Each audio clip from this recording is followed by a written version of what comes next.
Hello, everybody, and welcome to episode. I've forgotten which episode this is. Is this episode Four. 6? 4? Four. 4? Yes. Okay, yeah. Episode 4 of the OutLoud Culture Podcast. Today we're going to be talking about Marvel, the Marvel Cinematic Universe, the recently released Jessica Jones, and a little bit of, Marvel Comics, Ultimate Marvel, well, stuff like that. Hello, everyone. I'm Alexander Trevini. It is freezing outside. I am so glad to be inside my dorm room, but it gets cold in this building too, which is why I'm having my coat on right now. Yeah, So I cannot be happier to be inside right now. So I know without what you're further talking ado, about. let's get started. Do we start with the comics or the MCU or? Well, let's start with Jessica Jones. How about that premiere, huh? Oh, it was good. I'm hooked on it. Can't wait to see the rest of it. Not Yeah, as great as not as great as Daredevil, but it's still good. And the fact that these shows both take place in the Marvel Cinematic Universe with the Avengers movies, in addition to the upcoming Luke Cage and Iron Fist and Defenders shows, that's cool. And I love the Defenders. It's great that we're gonna finally be able to see them on screen soon. They're such an underrated team.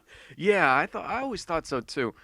The Defenders were one of those things that I sort of found out by accident, and then they were, they were just something that I really liked. Yeah, my dad has a lot of the old Defenders comics stored away.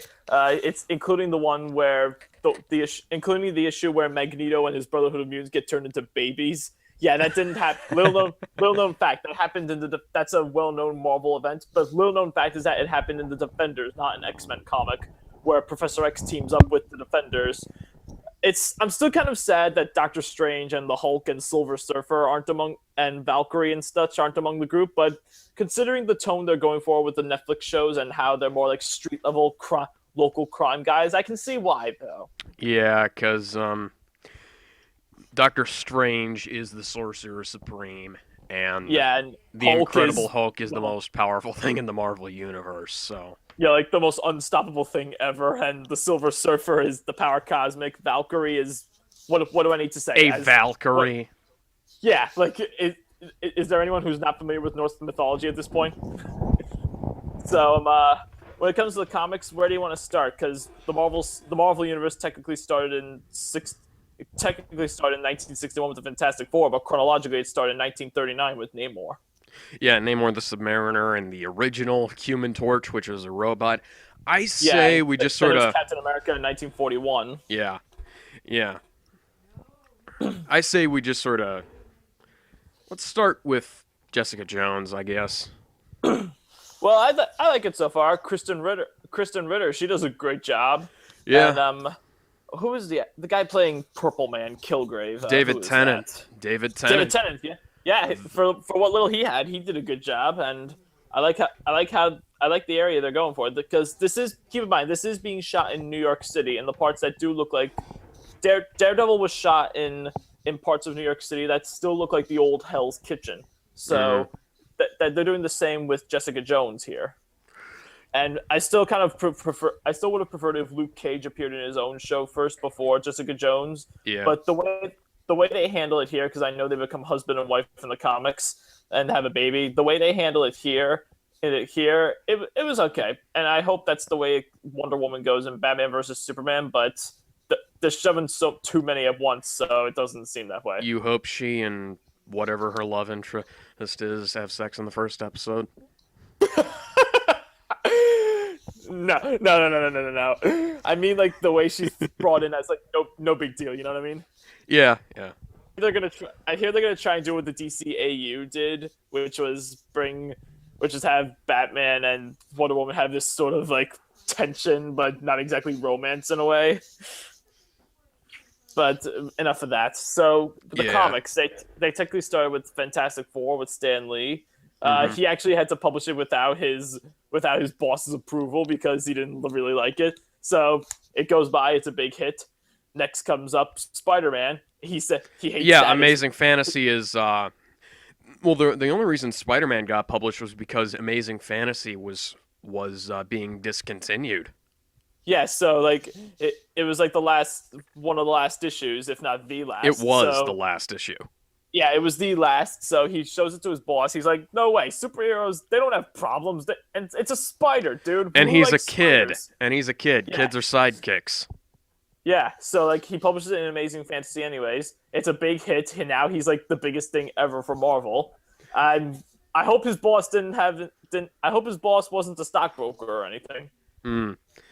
You know, Amazing Fantasy was known for other things before it became, before the last issue rolled around and Spider-Man was in it. But Yeah. after that, pretty much sorry.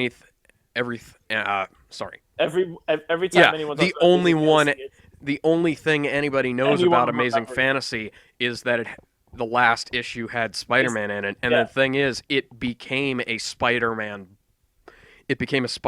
book after a while. Basically, yeah. And there was Amazing Spider-Man and stuff like that. The Avengers were formed with the founding members being Iron Man, Thor, Ant-Man, and the Wasp. Hulk, and Wasp as well. Yeah. Because Loki was making the Hulk go into a rampage because he figured it was the best way to kill Thor, have the Hulk do it. So these guys that Rick Jones had. If you don't know Rick Jones, he's basically the kid who messed around on a gamma bomb testing field. So Bruce Banner had to go save him, but he got And that's how the Banner. Hulk existed. Yeah, Banner got exposed to the radiation. So they try to call the Fantastic Four, but Loki diverts the signal to Thor, but it also gets diverted to Iron Man, Ant-Man, and the Wasp. So they all go to fight Hulk. When they realize what's going on, they go after Loki then. Mm-hmm. I can't remember if I've read that issue or not, but I was surprised when I found out, it actually was somewhat like the Avengers movie, Oh yeah, it was. Like when I watched the Avengers movie, I felt like, hey, this is a lot like the original comic. Yeah, except it's not Technicolor and dumb. Well, yeah. But anyways, what was it? Anyways, about the Hulk, he only stayed on for like a few weeks because of the distrust there. Then shortly after they found Captain America, then their adventures continued. And you know the X-Men, right? The mutants, how Yeah. they were formed originally as a thing to relate to the civil rights movement. Everybody knows the X-Men. Yeah, but here's the thing about the X-Men, though. They're awesome. I love them, but they only work when they're the only superpower people in the world. Yeah, that's something I noticed about them is that. You know Honest Trailers, right? Mm-hmm.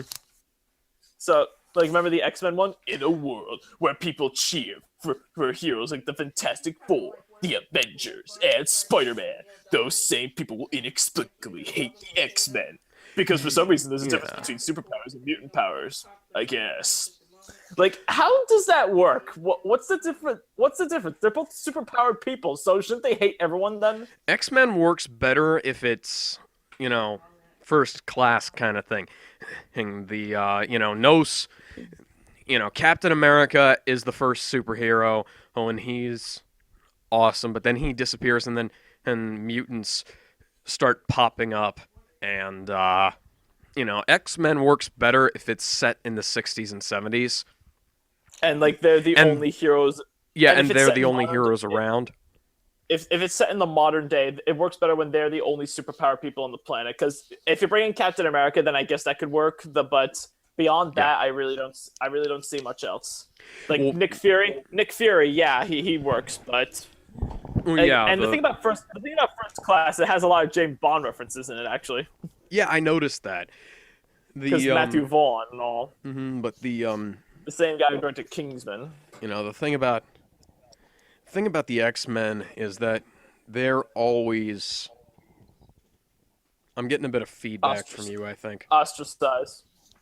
Yeah, they're almost always ostracized, and they really shouldn't be, because people. They've saved the world. In the Marvel. What is this, a 20 billionth time now? Yeah, in the Marvel universe, they've saved the world. They've, the people love Captain America. People cheer her for Spider-Man when he shows up. When the Avengers showed up in the Avengers movie. Yeah, they friggin' love the Avengers. Yeah. Like, that's kind of why I reluctantly do not think Marvel should take back the X-Men. Well, I don't think they should take him back. I vehemently think they should not, absolutely not take them back, because if they're going to do what they did with Spider-Man, they might as well just cancel the entire series. Well, I like Hugh Jackman too much. I want him to end his run first the way he wants to end it.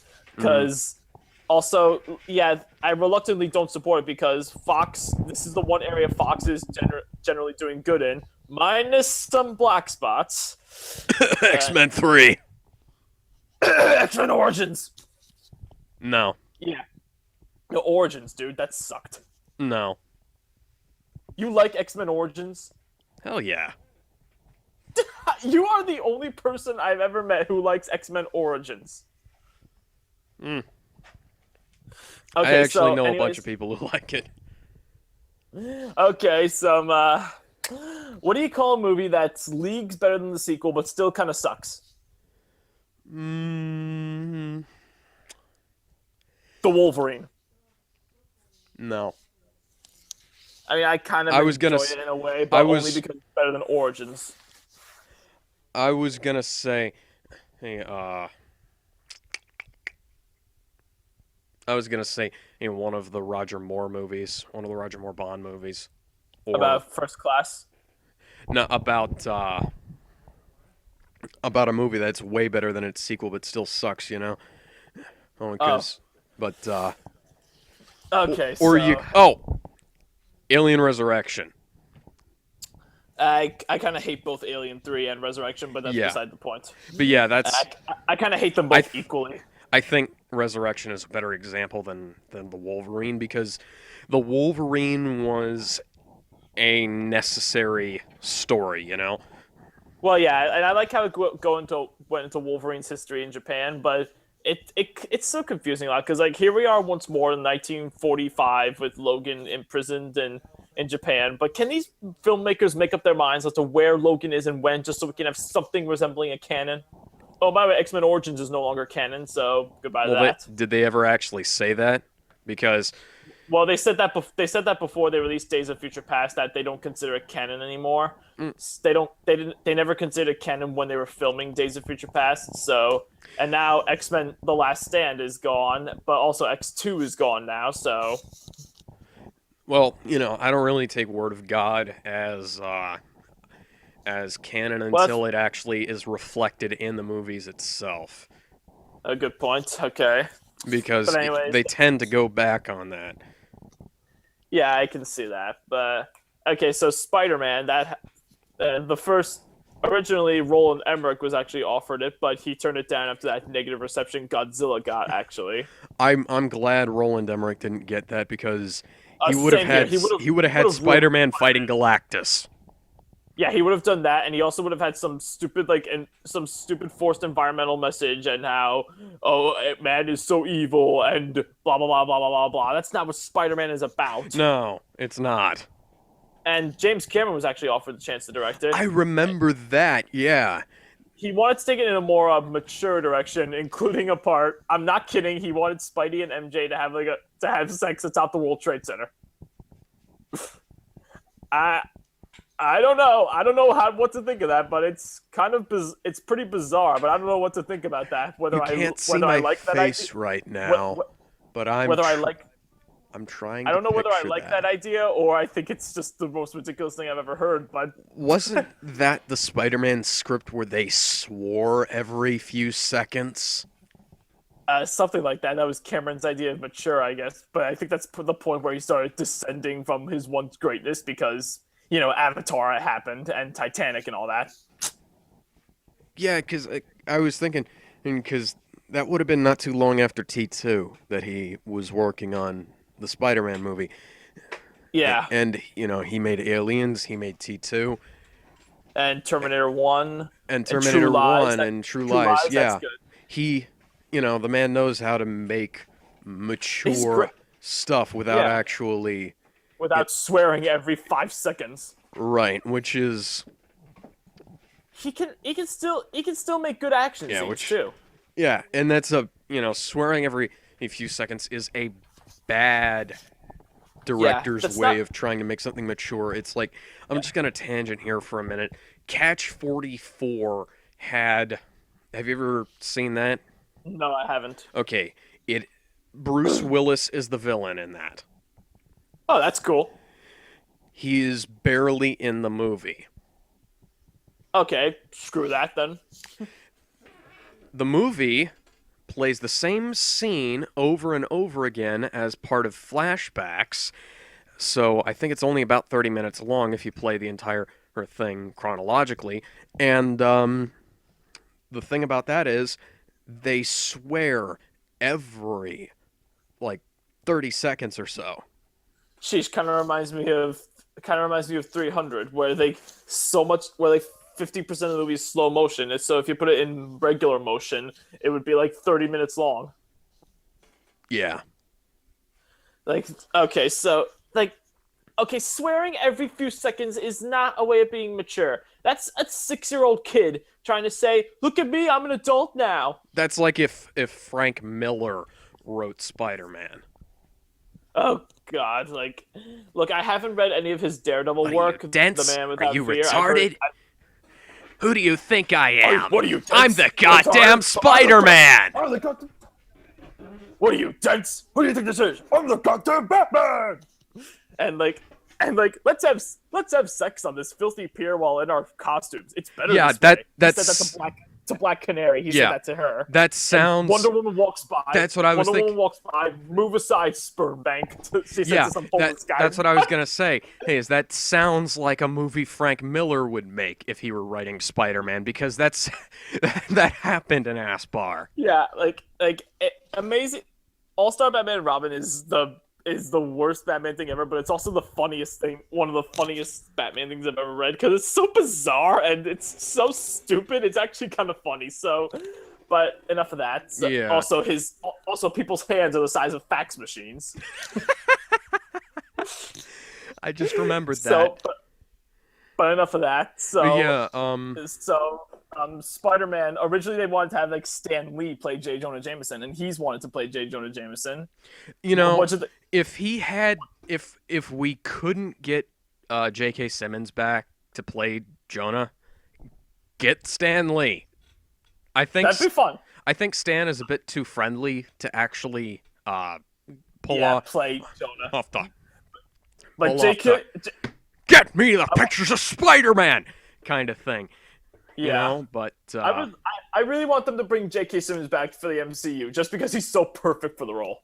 that's Also after the embarrassment of Terminator Genesis. that's what I've been saying, is that if you're gonna get anybody, this is what I was saying from about the Amazing Spider-Man and the MCU.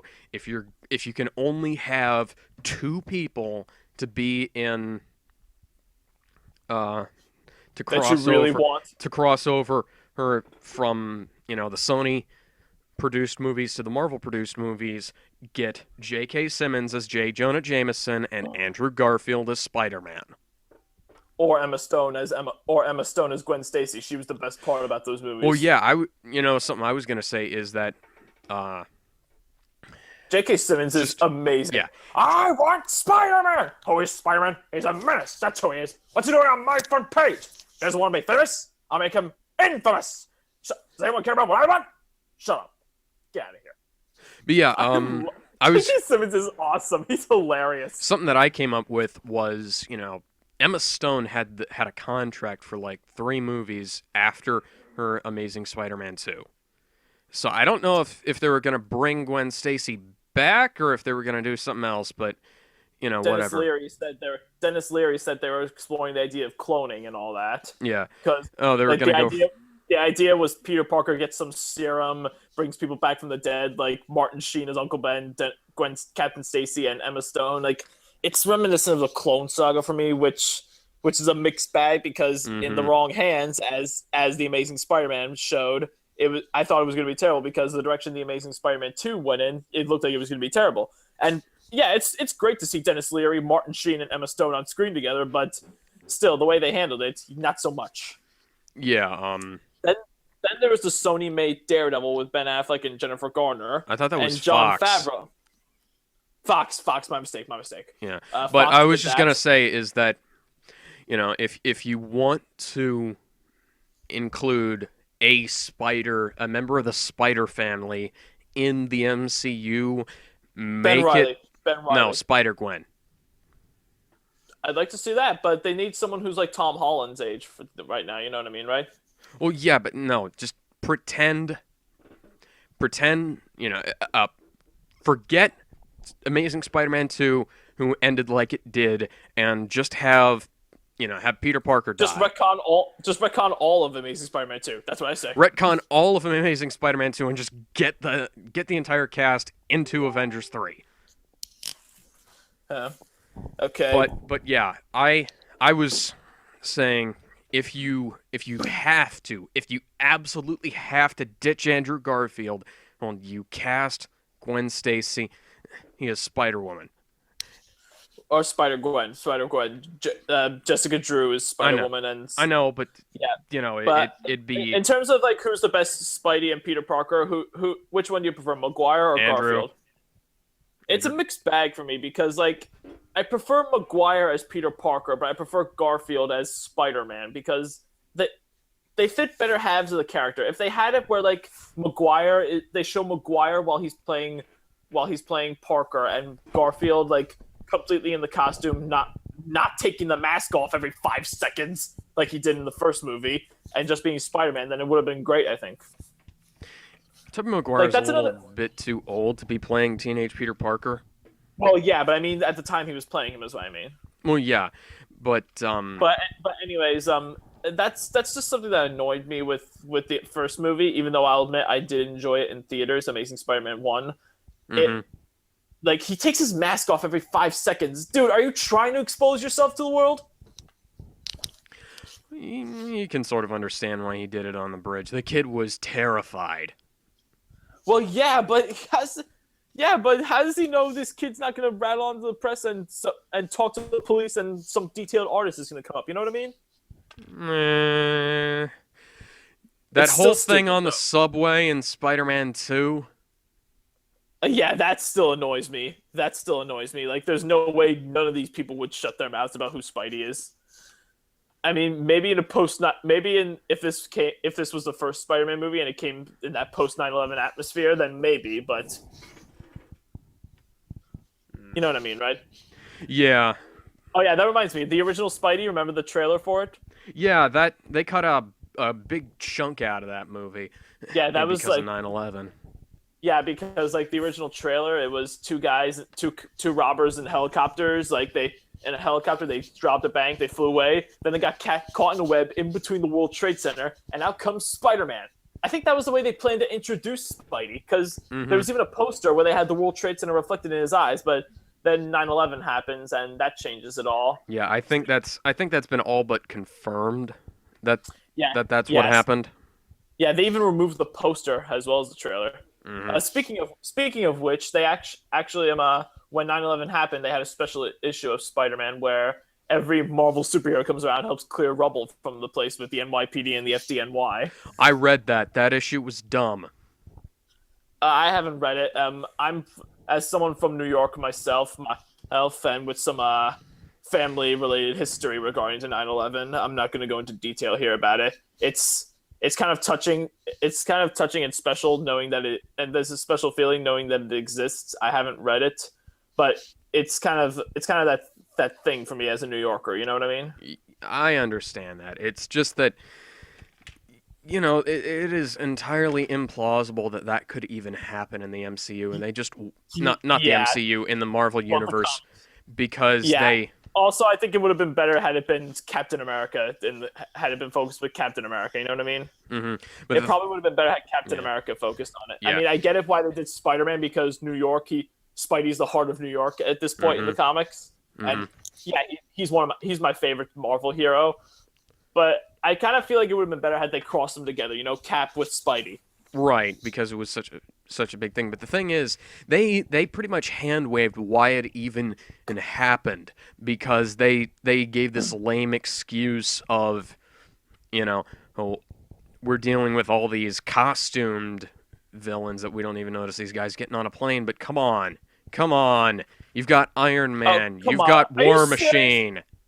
Are you serious? Like, okay, I can understand. Look, I know why they wanted to tie it in, and I'm fine with them tying the real life attacks into the comics. And Mm-hmm. look, I understand why they wouldn't say the reasoning, but I understand why they wouldn't say who caused the attack or who did it, because that's not the point of the comic. It's just to bring people together, because who caused the attack and how is not important. I understand that, but if it does go the way you just described it to me, then that's just wow. You know what I mean? Yeah, that's the thing is that they said, we don't notice these guys, these guys in plain clothes getting on the plane and doing that. But the thing is, Iron Man, War Machine, Thor, Yeah.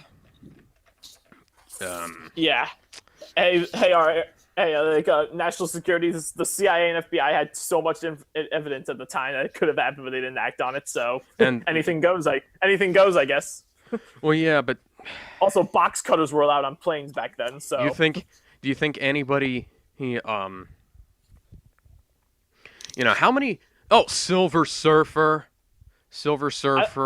I don't think he was on Earth at that. I don't think he was on Earth at that time, was he? Well, I'm just counting people in the MCU, and I keep saying MCU, Marvel Universe, who can fly. In the comics. In the universe, comics, yeah. who in the comics can fly? I've named like 4. Up to that height, yeah. So, anyways, that happens. And oh yeah. Let's talk about like the early like 60s and 70s and 80s and such. Yeah, there's Jean Grey and all that. Like so many. The Phoenix Saga. That's one of the best of the. Oh, I was saying she can fly. And Rogue and Miss Marvel, and all that. Can Rogue fly anymore? Because that was just her taking Miss Marvel's powers. That was permanent, wasn't it? Yeah, but she got rid of it after a while, I think. That literally doesn't make any sense. You can't get rid of something like that. Well, even when it does wear off eventually, doesn't it? Like with her powers. Even when her powers were off. Even when her powers were completely sapped, she still got her powers. She still got the Miss Marvel powers back. Okay, that's some. Okay, and you know what? One of the best areas Marvel has had until recently. Phoenix Saga. Animated television shows. Oh yeah. They used to be great, like the '90s Spider-Man and X-Men cartoons, and then there was Spectacular Spider-Man and Avengers: Earth's Mightiest Heroes. Yeah, there was the Have you seen Spectacular Spider-Man? That was back in like 2008 through 9. I've seen a bit of it. It used to air on 4Kids around here. Right, I love that show. It aired here back when Disney XD was Toon Disney. I still remember that. Yeah, I didn't see a whole lot of it because I think it was on the CW 4Kids, which didn't always come in. In fact, it barely came in, and so I only saw a few episodes. But I like that. Well, as a Sonic fan, I'm glad 4Kids is gone. So. Yeah, so anyways, that happened. And Avengers: Earth's Mightiest Heroes, that was such a wasted opportunity. It's still a good show. There were still a lot of stories the writers had in mind, and it could have been the beginning of Marvel's DC animated universe, which is widely considered still one of the best chapters in comic book history. And they just cancel it. Well, that's what DC is doing too. Because critical acclaim and dedicated fan base and base all around apparently is bad. Just like kind of reminds me of something. Boo, boo, boo, boo. Oh yeah, Young Justice. And what did we replace it with? Teen Titans Go. It also reminds me of the original Teen Titans. I grew up on that show. One of the shows I grew up with, and would you believe it? Would you believe it sparked my interest in history a bit? Sort of, yes.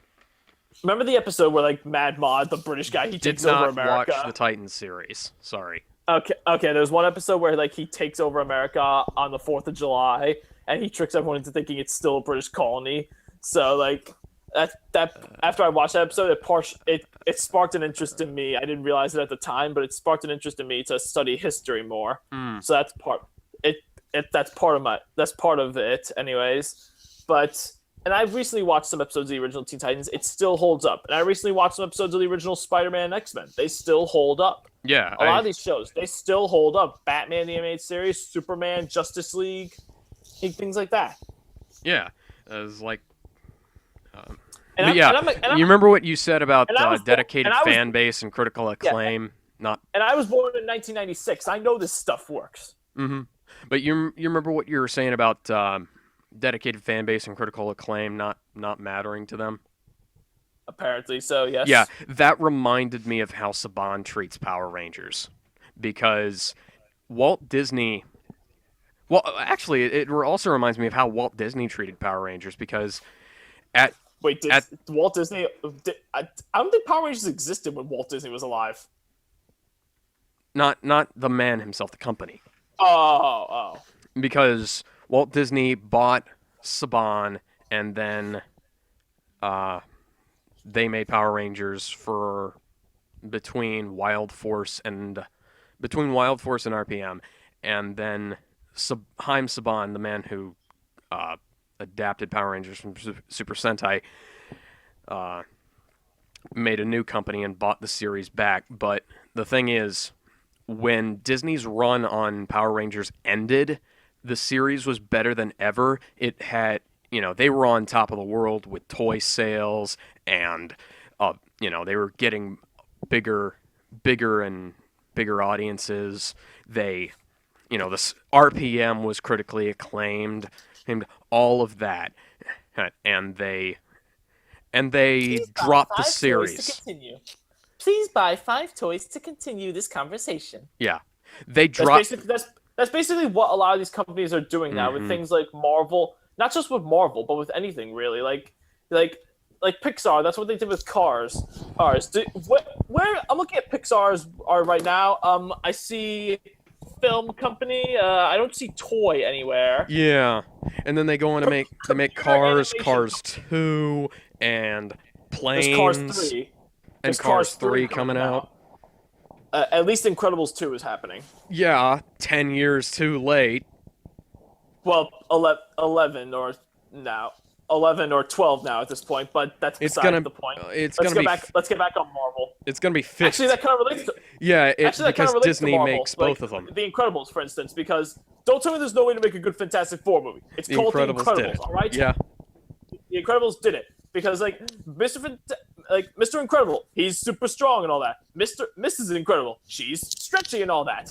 Stretchy and all that. Like the baby Bam Bam, he's got flame powers on her. Him. What Violet, I think she goes invisible and all that. Yep. And if you want to make Fantastic Five, well, you had this kid who was the Flash basically. So Yeah. so there's that.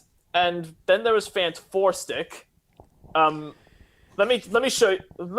Allow me to demonstrate to you my reaction to Fant Four Stick. Clear. I'm alive.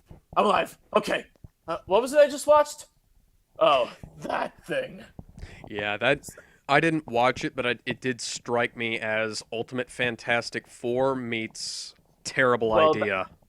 Well, that was the idea they were going with. Josh Trank was taking it in the origin story the Ultimates series had, which I've heard no one say is good. In all honesty, I haven't read the Ultimates Fantastic Four comics, but no one I know says it's good in any way.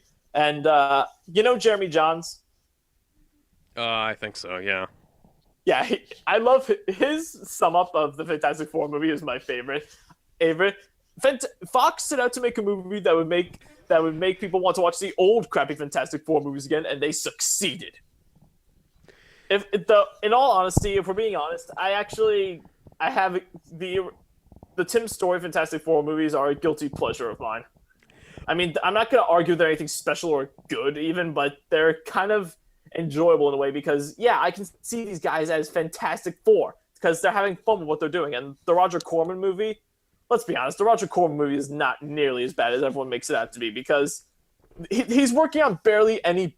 He's working without a budget, so. Well, that was an it could've turned out Ashcan much worse. movie, so you can't really expect a whole lot out of an Ashcan movie. Yeah, and he's working without a budget, so he couldn't afford anything really. And in all honesty, it could have turned out much worse than it did. And thanks to the magic of Internet Land, I managed to watch Fant Four Stick. I didn't see it in theaters, thank God.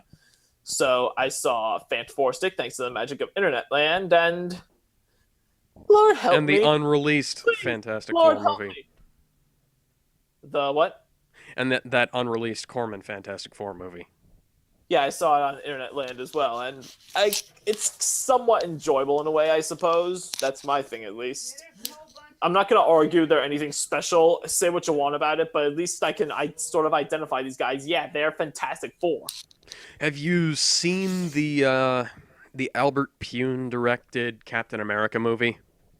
Oh, I know about that one. I haven't seen it. I've stayed away from it entirely because, well, I just see no reason to watch it. Also, it looks pretty awful from the get go.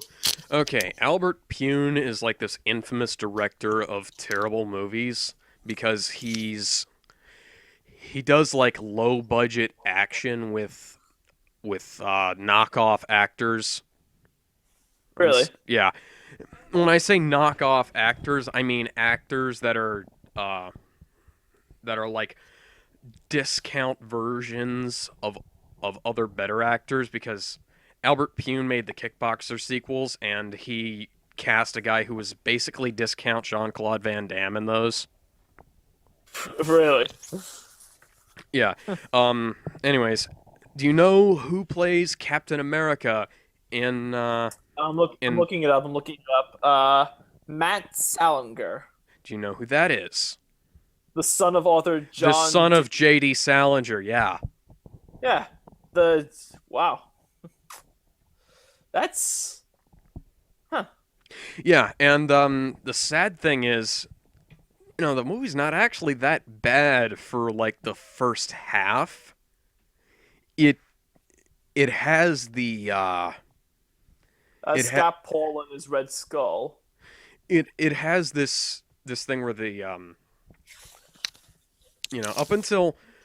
up until around the point where the time skip happens, which is like in the middle of the movie, Oh it's yeah, like where fine.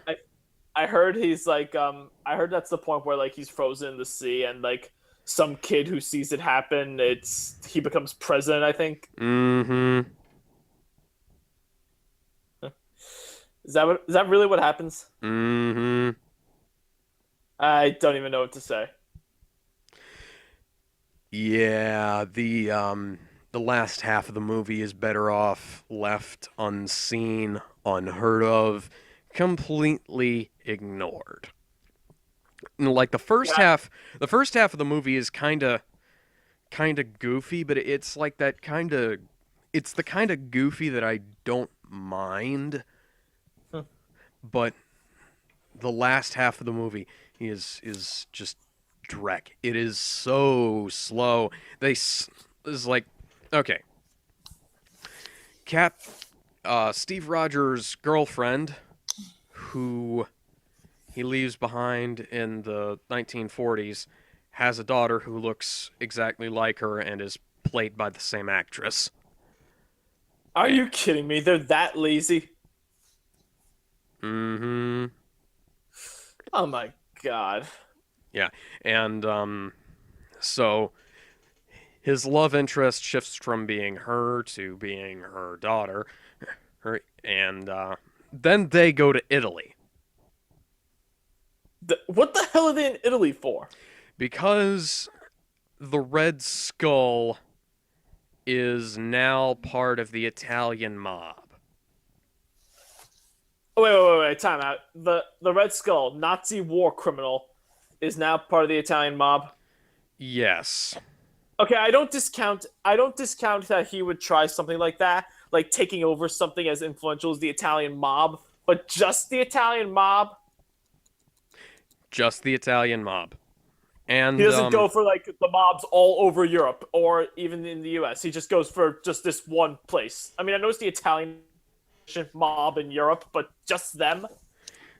they don't actually explain a whole lot. He's just seen sort of in control of a bunch of mafiosi dons. So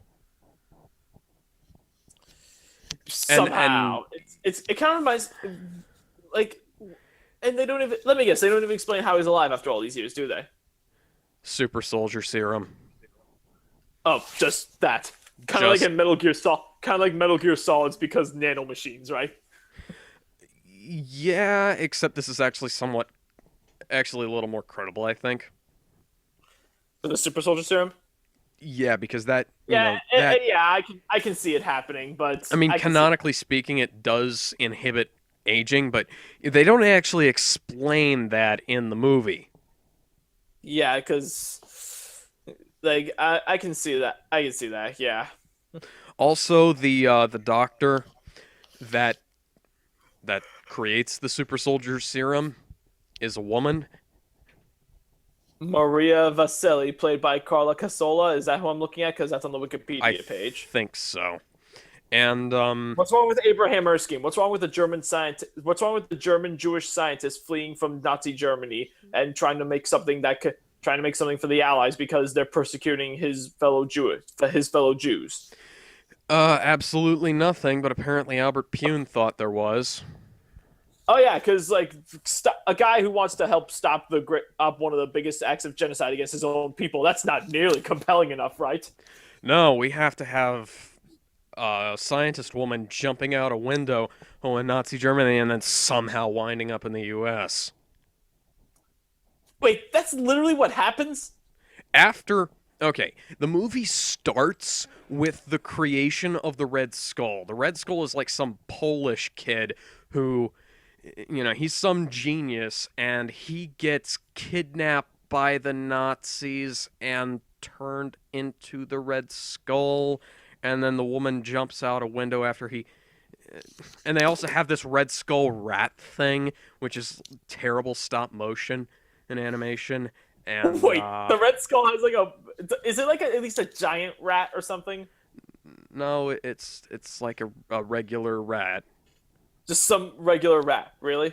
Yeah, just like some rat that they tested it on and the scientist woman is like it's not ready yet. Look at the freaking rat, and then and who I don't know if I can't remember if Hitler's in the movie or not, but somebody he says nine, we do it now, now, now. And it's that way because super soldier serum. Because science. Yes, because of a complete misunderstanding of the word science, and then It's the inspiration for Roland Emmerich.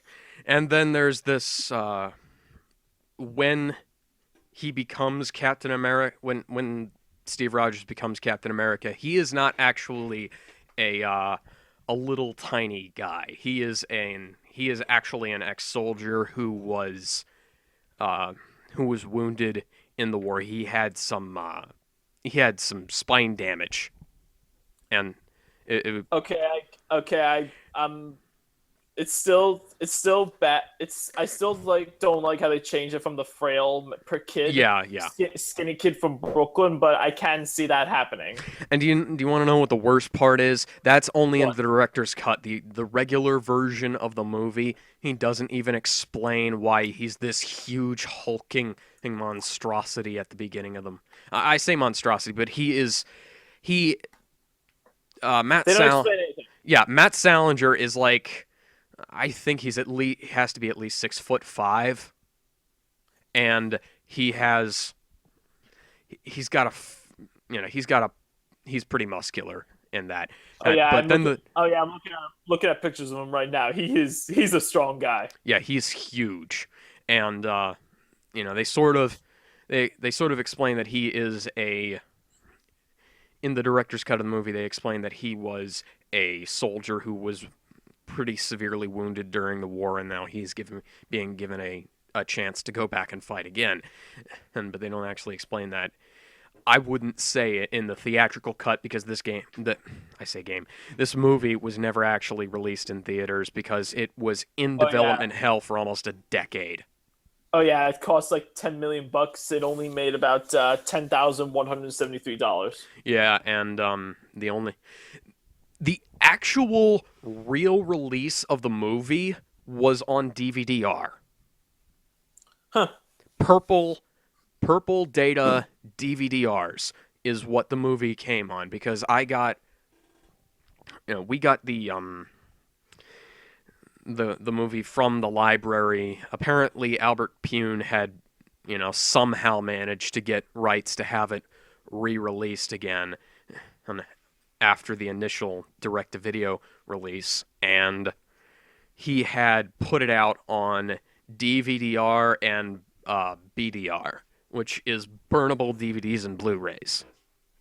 And the thing was the Blu-ray release was not even from the original source footage. It was ripped from a VHS and then cropped. Wow. Yeah. Just wow. Uh, Okay, Albert so Albert Pune is a hack. wow. Okay, I think we spent enough time on the original Captain America. Well, that's Let's not talk even about. the original, but yeah. Well, you know what I mean. Yeah. Let's talk about Spider-Man now. So What about originally there were these low-budget Japanese movies with Spider-Man. Do you know about those? there? No, that was the TV series Supaidaman, and produced by Toei. Okay, so that happened. I've heard no one say anything good about those things, so I guess we can skip those. Um, they were they were actually mentioned quite a bit in Ready Player One, and there was. I'm not gonna spoil Ready Player One for those of you who haven't read it, but I haven't read it. I haven't read it.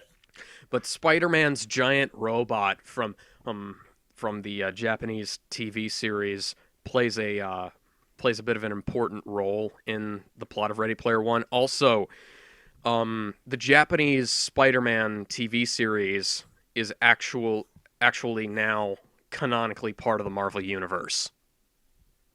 Wait, the Marvel Cinematic Universe? No, like the Marvel multiverse, because Well, yeah, I know yeah, that part. because Spider-Man and Leopardon show up as part of the Spider-Verse crossover. Yeah. Huh. Like in the 1994 TV series? Hmm?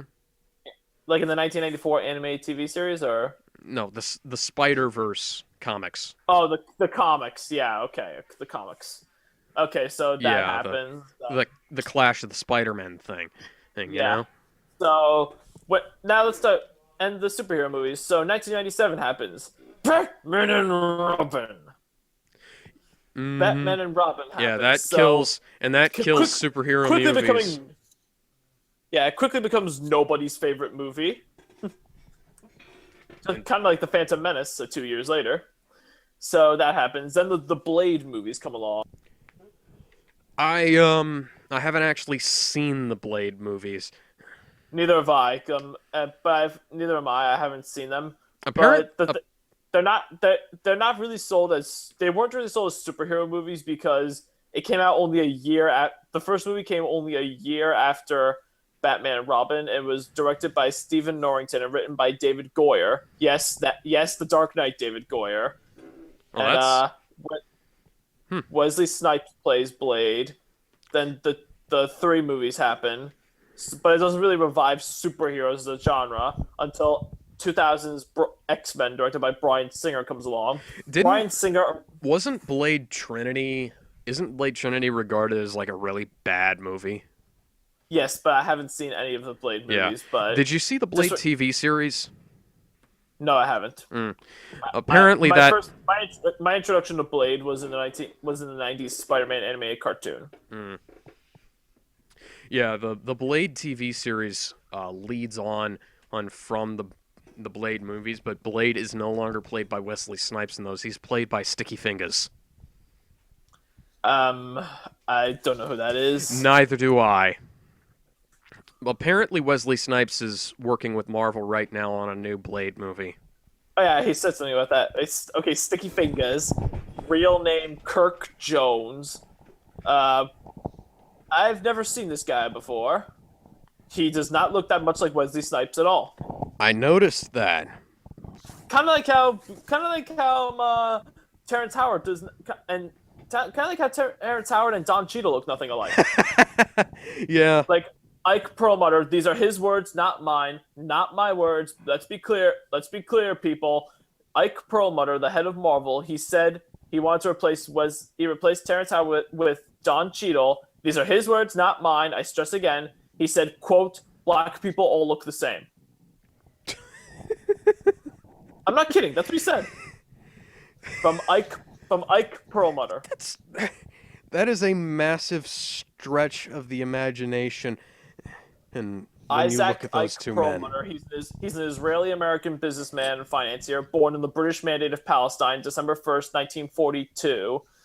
He's been CEO of Marvel since January 1st, 2005. He also owns Remington Products and Marvel Toys.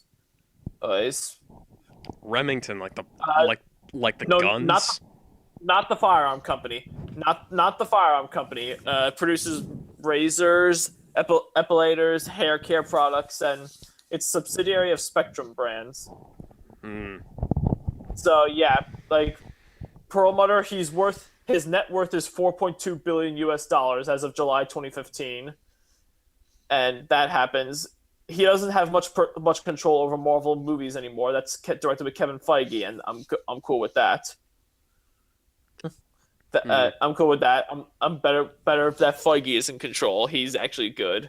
Perlmutter is not so much. Perlmutter is also notorious for wanting to stay out of the public eye because when the first Iron Man movie came out in 2008, apparently he wore some sort of disguise over his face when promoting the movie with Robert Downey Jr. and Jon Favreau, just so the public wouldn't recognize him. That this man sounds extremely strange. He is The Isaac. fact that Ike I've never Perlmutter. actually heard of him until now probably speaks to the effectiveness of that. Yeah, I never heard of him until like 2 months ago. So his name is Isaac Perlmutter. Again, ISAAC, Ike Perlmutter, PERLMUTTER. You're just making So, sure everybody knows who he is, aren't you? well, I think more people should know about him, and if more people come to your channel eventually, then so much the better. Yeah. More power to Kevin Feige. That's what I say. He's proven to be competent at what he does, unlike Perlmutter. So, He was actually Feige was actually an associate producer on 2000's X-Men and the executive producer on 2002's Spider-Man. Actually, well, that's interesting. yeah. And anyways, X-Men comes along. Bryan Singer. He originally did not want to direct it because he had not read like any comics growing up. He wasn't interested in them. But as soon as he started reading and getting the backstory on who the characters were, it appealed to him as someone who's bisexual. So that's what Bryan Singer is, for those of you who don't know. So then he gets involved in the movie. He brings along David Hayter. Most you Metal Gear Solid fans know him as the voice of Solid Snake. I'm Snake. Metal Gear. Did someone say Metal Gear? Yeah. So not just Solid Snake, but also Big Boss until recently. Yeah. I would have, if they replaced, since they were going to replace him anyways, I would have preferred they brought in Kurt Russell, but it is what it is now. Mm-hmm. Wouldn't you like to if Kurt Russell actually voiced Big Boss in the game? Yeah, Konami is Konami, and Konami does not know how to business.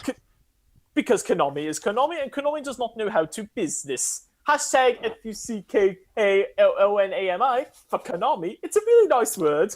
Yep. Enough with the Uh, quoting uh, other uh, people, though. Let's come up with like, funny anyways, quotes of our own. Yeah, so X-Men comes along. Metal Gear. Hey, Professor Xavier, did you say there's Metal Gear involved? Because Magneto's involved.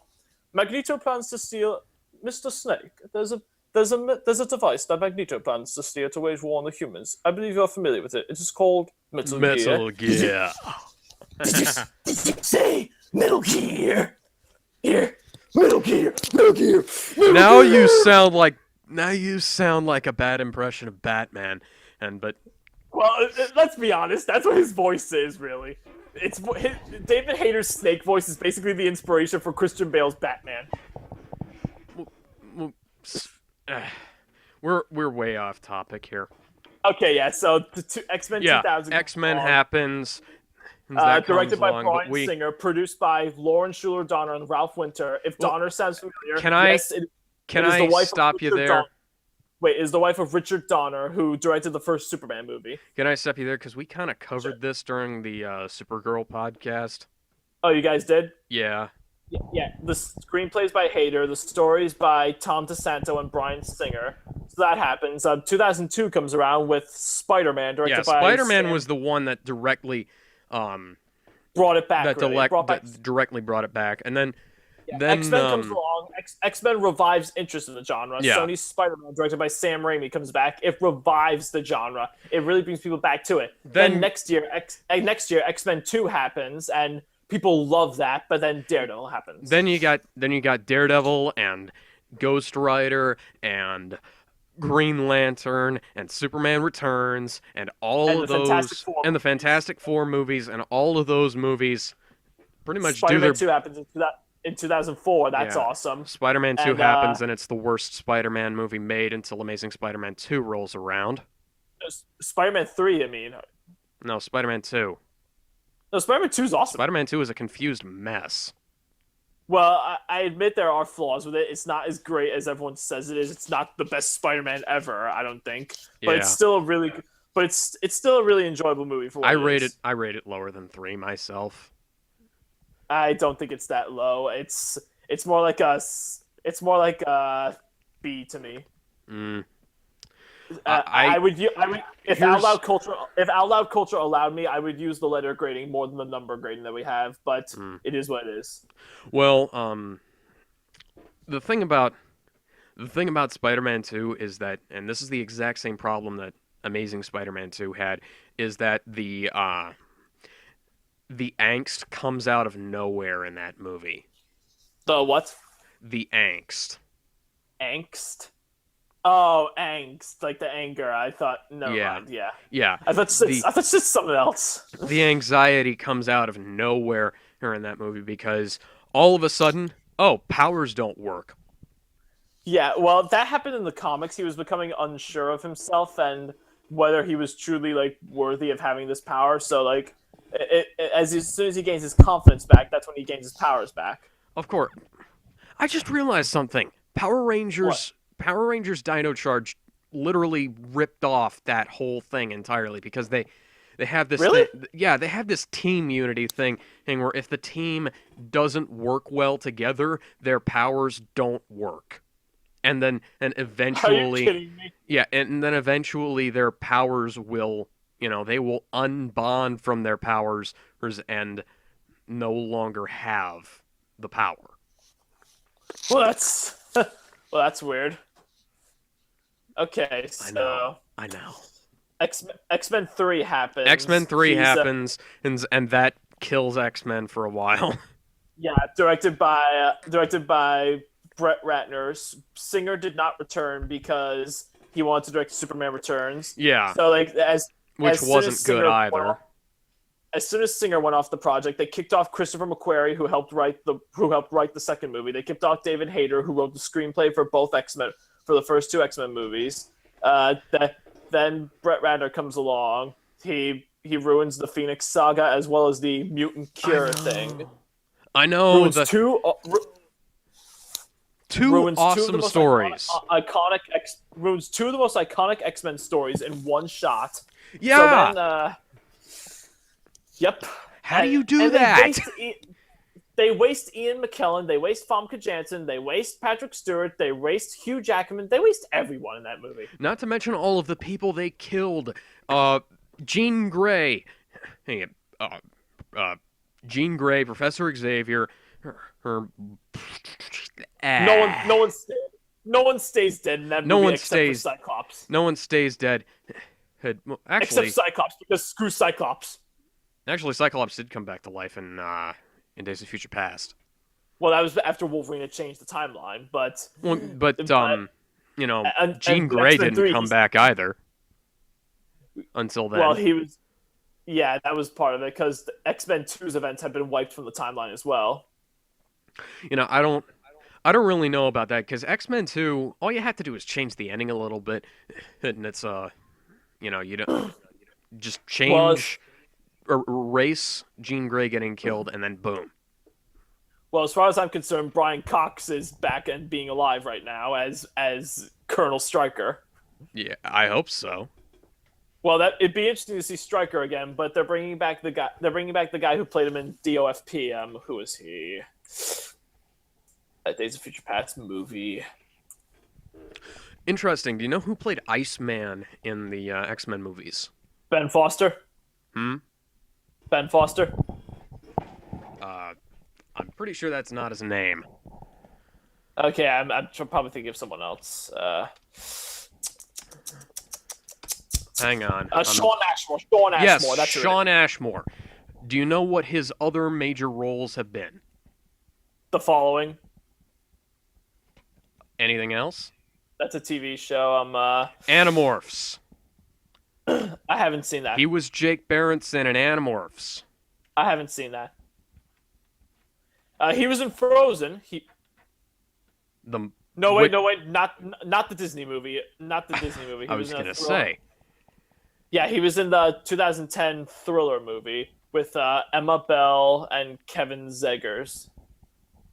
But yeah, Shawn He Ashmore. was in. Shawn Ashmore is a pretty good actor. He was, he did, He's good, but Yeah. he's got. Aside from X-Men, he's had a lot of nonsense on his resume, even though he's a good actor. yeah. Animorphs was a good series. It was just that they kind of, whoever was working on that had very little idea what Animorphs was or what they were doing, so they kind of screwed up some of the plots, some of the more interesting stories. Like the entire. He actually voiced Iceman on that kiddie show, the Superhero Squad show, Didn't and he he- was also in Smallville. What? What? Yeah, he was on Smallville from 2002 to 2004 in 2 episodes, Leech and Asylum. What did he play? His character is Eric Summers. That's Eric Summers. Isn't that the name of one of Cyclops' kids? I don't think so. Yeah. Anyways, let's talk about Jessica Jones now for a bit. Oh yeah, Jessica Jones. Like I know you haven't seen Daredevil, so unfortunately we'll have to skip that and how much of a great crime drama it is. But Jessica Jones, it's a really good show. It's not as good as Daredevil, at least from my experience, but it's not as great as Daredevil. But it's still a really good show. But be warned, families out, be warned, parents. Daredevil and Jessica Jones, as well as the other stuff that's coming up on Netflix's of Defenders shows. These are not for kids.